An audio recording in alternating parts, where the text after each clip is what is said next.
¿Te has preguntado alguna vez cuáles son las funciones de una persona cuidadora con respecto a una persona que convive con una enfermedad crónica? Te cuento 5 en este vídeo.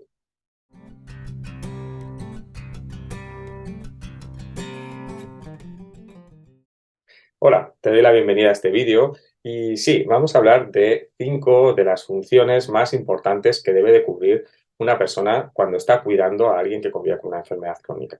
Hablamos de la persona cuidadora principal, cuidador o cuidadora, por supuesto, y que implica sobre todo darnos cuenta de que hay 5 cosas que no se deben olvidar o que tienen que estar muy presentes. La primera de todo es coordinar el tratamiento, es decir, que hay una coordinación de tratamiento con el personal sanitario, con la persona que toma el tratamiento y con el propio cuidador o cuidadora.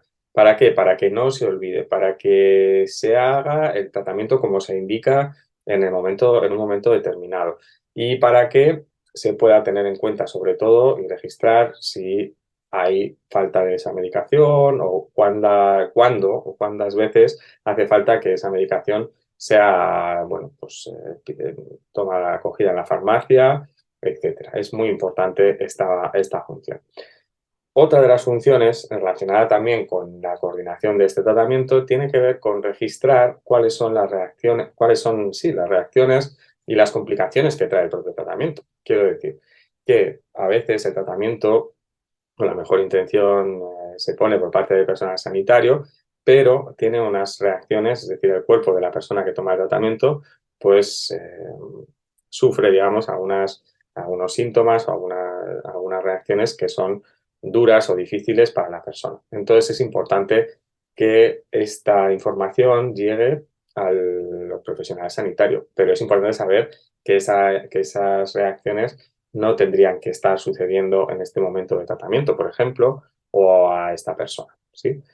Esto es importante. ¿Por qué? Porque muchas veces, al no conocer cuáles son las posibles reacciones adversas que puede tener el tratamiento, nos estamos perdiendo una información muy valiosa, porque no vamos a saber reconocerlas. Y al no saber reconocerlas, la persona puede sufrir innecesariamente o puede pasar un tiempo malo y igual decir, bueno, a esto igual es normal y hay que ir al médico, o ya cuando vayamos al médico le decimos que nos ha pasado esto o lo otro. Es importante esto porque hay personas que comparten que aguantan, ¿no? Es como que tiran porque pueden pensar que eso es parte de las reacciones normales del tratamiento. Entonces es importante estar informado de esto y sobre todo poder reconocerlo para apuntarlo, para informar. ¿Cuál es la mejor manera de informar? Pues si es algo realmente difícil o complicado, por supuesto habría que ir a urgencias o por supuesto habría que llamar enseguida pues, al médico de referencia, es decir, tener un espacio o una persona que pueda recibir dentro del personal sanitario pues esta llamada o esta información para apuntarla. Y en un principio, pues hablar para ver qué hacer, si suspender, si bajar la dosis, qué hacer en ese sentido, ¿vale? Dependerá de la complicación que haya o de cómo se mueva en bueno, en el cuerpo, digamos, de la persona que está tomando el tratamiento.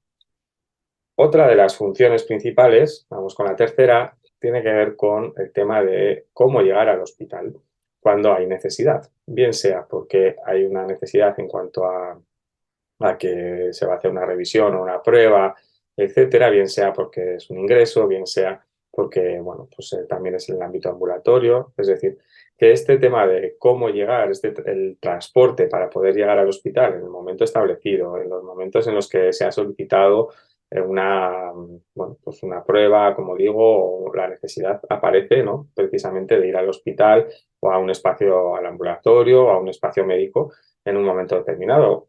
Pues es importante que el cuidador principal esté preparado también para ver cómo llegar allí. Si eres de las personas que o sea, que tienen coche, por ejemplo, pues es probable que le lleves tú o que haya un familiar también que esté dispuesto a llevarle, etcétera. Otras veces puede ser a través del transporte público, pero hay que asegurarse de que la persona, por supuesto, tenga disponibilidad para llegar, su cuerpo le permita, ¿no? Su corporalidad le permita poder montarse en un autobús o en un servicio público, ¿no? de transporte. Y esto, si no es posible o si es realmente una dificultad o si es algo realmente mucho más complicado, ¿no? Es importante tenerlo en cuenta. Igual hay que solicitar una ambulancia y ver si el cuidador principal puede ir con la persona y acompañarle en la ambulancia o ver cuál es la necesidad en ese sentido, ¿vale? También es importante que otra de las funciones, ¿no?, por supuesto, que pueda cubrir el cuidado principal o tener en cuenta es que es una vía de comunicación. ¿Entre quién? Entre el paciente, la familia y el equipo sanitario, los profesionales sanitarios. El cuidador principal en este punto puede ser también una persona ajena a la familia, ¿sí? Un cuidador profesional. Y también como cuidador profesional o que sea como familiar, eres enlace. Y como enlace es importante que facilites esa comunicación con las personas que están implicadas en el cuidado, ¿sí? Si eres una persona profesional, pues poder hablar con qué persona de referencia de la familia, a quién le vas a transmitir la información. No se la puedes contar a todo el mundo, no le puedes contar a todo el mundo cómo ha pasado el día la persona que estás cuidando, pero sí que haya una persona de referencia a la que puedas atender, o sea, a la que puedas responder, a la que puedas informar, y eso va a facilitar mucho la ayuda a, a todos, ¿no?, precisamente. Y con el equipo sanitario, porque también esa información que tú transmitas, esa comunicación que tengas con el equipo sanitario puede marcar una diferencia en la mejora de los cuidados, en cómo se están dando los cuidados, en qué es lo que más se necesita, ¿no?, para esto, y desde ahí poder trabajar y poder mejorar lo mejor posible, ¿sí? Y también tenemos lo que es facilitar ya la comunicación entre los miembros de la familia, tratando de, bueno, resolver de alguna manera los conflictos o estos espacios de incomprensión o situaciones que están sucediendo. Si eres un trabajador, esto es bastante complicado, pero si tiene que ver con la información y con la comunicación que tú puedas dar y cómo la ves, pues seguramente pueda facilitar las necesidades, por ejemplo, que tú hayas detectado, pues puedan conocerlas las familiares, precisamente para que haya una manera un poco diferente de trabajar y de hacer las cosas que van a ayudar a la persona que convive con la enfermedad, ¿sí? Esto es importante porque es una manera precisamente de darle un valor a la comunicación, de darle un valor al trabajo de la persona que está cuidando. Y si eres un familiar, pues lo mismo, es decir, cómo transmites esa información, cómo la cuentas, cómo bueno, interactúas con cada una de las personas implicadas en los cuidados, puede ser y marcar una diferencia.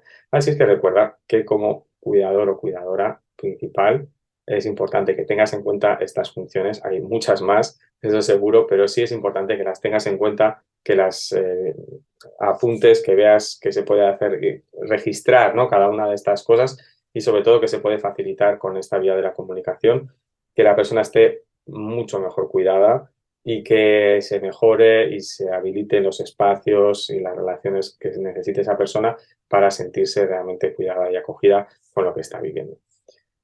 Recuerda que este canal está dedicado precisamente a vivir o convivir lo mejor posible con la enfermedad crónica, desde la salud mental y desde cuestiones también más prácticas, y tanto para cuidadores como familiares también. ¿Por qué? Porque es una manera de estar informado y una manera también de ir incorporando ideas, incorporando recursos a cómo cuidarse y cómo cuidar, y sobre todo que la persona que convives con una enfermedad crónica puedas sentirte acompañado en estos vídeos y en este espacio. Puedes comentar, puedes compartir, súmate, suscríbete al canal, fomenta, comparte lo que tú quieras, sobre todo porque esto es una manera de convivir lo mejor posible con la enfermedad crónica. Nos vemos, nos escuchamos en el próximo vídeo.